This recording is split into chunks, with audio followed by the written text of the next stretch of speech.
हालांकि कबीर नगर बहुत खूबसूरत गांव था, लेकिन यहाँ हर रात खौफ से भरी रहती थी। इस गांव की राहदारियों में एक नशे का आदि भूत घूमता था। आदि भूत उस शख्स का पीछा करता जब तक वो उसके घर न पहुंच जाए। पूरे गांव में नशे के आदि भूत की दहशत थी।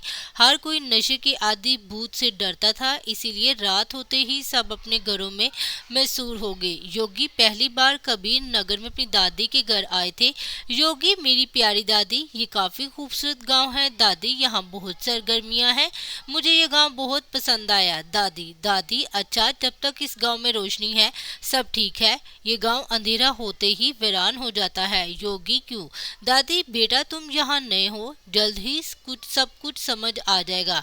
योगी, लेकिन क्या दादी? दादी, रात को इस गांव में एक आदि भूत घूमता है। योगी, क्या दादी? कुछ भी। दादी, अगर आपको मेरी बातों पर यकीन नहीं आता है तो आज रात अपनी आंखों से देख ले और किसी भी हालत में बाहर मत निकलना, ठीक है? योगी, ठीक है दादी, आज आप मुझे भूत दिखा के रहिएगा। दादी और योगी ने एक साथ खाना खाया और दोनों अपने अपने कमरों में सोने चले गए। योगी आधी रात को एक आवाज से जाग गया, सब सो जाएं, मैं आ गया हूँ, सब सो जाएं, मैं आ गया हूँ। योगी उठा और खिड़की से झांका। पहले तो उसे कुछ नजर न आया, फिर आस्ता आस्ता उसका ध्यान उस पर गया।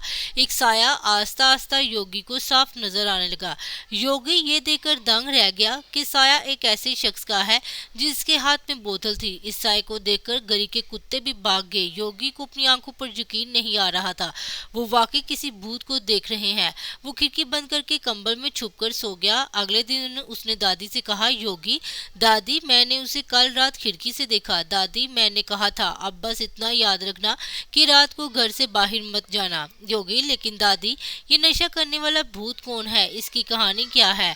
दादी, मैं ये सब नहीं जानती, तुम जाओ और शिव काका से पूछो। योगी कहानी पूछने शिव काका के घर गया। शिव काका, अरे योगी बेटा, तुम कब आए? योगी काका, कल ही आए थे। शिव काका, वैसे भी आपकी दादी आपको बहुत याद कर रही थी।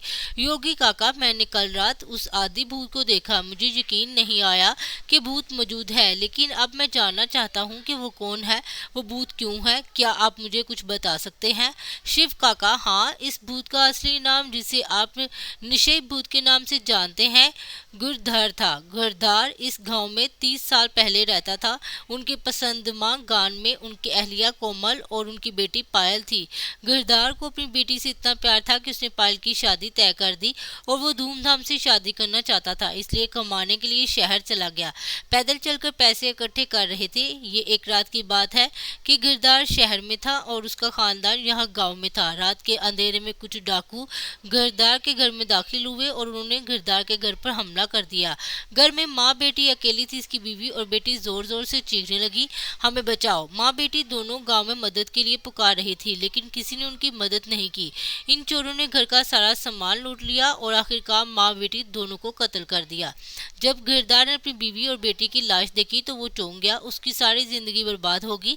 जिस बेटी की शादी के लिए वो इतनी मेहनत कर रहा था, अब वो उस दुनिया में नहीं रही। वो मुकम्मल तौर पर टूट चुका था और गिरदार ने नशा करना शुरू कर दिया। दिन रात नशा करता था, कभी इधर पड़ जाता और कभी उधर। रात को वो गांव के हर गली में घूमता और आवाजें लगाता था, मैं आ रहा हूँ, मैं आ रहा हूँ। ऐसी रात में वो मर गया और उसके बाद से उसका भूत हर रात गांव में घूमता है। योगी, ये गिरदार किसी को नुकसान नहीं पहुंचाता। शिव काका, मैंने आज तक ऐसा कुछ नहीं सुना, लेकिन हाँ, गिरदार के भूत को देखकर अक्सर लोग खौफजदा और बेहोश हो जाते हैं। गिरधार कुछ लोगों का पीछा भी करता है, लेकिन उनके घर में दाखिल होते ही वो खामोशी से वहां से चला जाता है। योगी, ऐसा क्यों? शिव काका, ये बात सिर्फ वही जानते होंगे, मैंने बस इतना ही सुना है जितना मैंने तुम्हें बताया था। योगी को सारी कहानी समझ नहीं आई, लेकिन फिर भी वो दादी के घर वापस आया और सोचने लगा कि गिरदार हर रात गांव में क्यों घूमता है। अगर उसका मकसद लोगों को नुकसान पहुंचाना नहीं है तो इसका मकसद क्या है? योगी उस रात सो गया। गिरदार की आवाज सुनते ही वो घर से बाहर निकला और उसे पुकारने लगा, योगी, गिरदार, गिरदार। उसका नाम सुनकर नशा और भूत रुक गया। भूत, तुम कौन हो? योगी, मैं जानता हूँ कि तुम सारी रात गांव में क्यों घूमते हो। भूत, तुम पे वो पहले शख्स हो जिसने मुझसे ये सवाल पूछा है। तुम्हें मेरा नाम और मेरी कहानी जरूर मालूम होगी। मेरी मौत के बाद मैं रात को गांव के पहरादारी करता हूँ, फिरता हूँ, ताकि कोई दूसरा डाकू इस गांव में दाखिल ना हो और जो मेरे घर वालों के साथ हुआ वो किसी और के साथ ना हो। गिरधर की बात सुनकर योगी चौंक गया। उसने सोचा भी नहीं था कि शराबी भूत इतने अच्छे इरादे रखता होगा। और फिर शराबी भूत अपने गांव की सैर को रवाना हो गया।